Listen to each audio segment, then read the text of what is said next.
సంతోషంగా ఉన్నాడు అంటానికి అవి ఆమోద ముద్ర అంటారా? కాదుగా.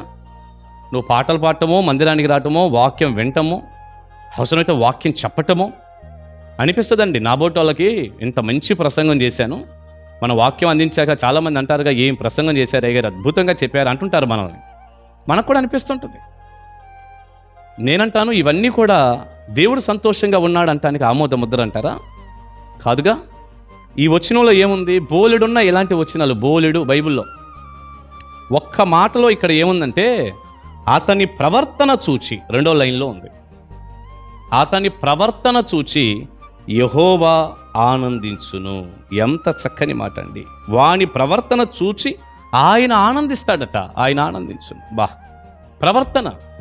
ఇప్పుడు బోధ వేరు, ప్రవర్తన వేరు. పాట పాడటం వేరు, ప్రవర్తన వేరు. పరిచర్య చేయటం వేరు. మందిరం ఎవరైనా ఊడుస్తారండి, మంచినీళ్ళు ఎవరైనా పెడతారు, మందిరంలో కుర్చీలు ఎవరైనా తుడుస్తారు, మైకులు ఎవరైనా బిగిస్తారు, ఎవరైనా చేస్తారు, కొద్దిగా అలవాటు చేసుకుంటారు. ప్రవర్తన వేరు, బ్రతుకు వేరు కదా, జీవించటం వేరు. అందుకే యాకోబు అంటాడు, మీరు వినువారు మాత్రమై ఉండి మిమ్మల్ని మీరు మోసం చేసుకోకుండా వినిన దాని ప్రకారం ప్రవర్తించువారునై ఉండాలి. అది ప్రవర్తన వేరు, జీవితం వేరు.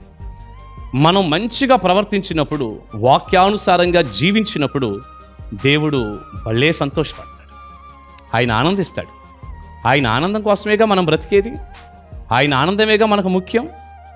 ఏమోనండి మీ సంగతేమో, నా మట్టుకు నేనైతే దేవుని ఆనందమే ముఖ్యం.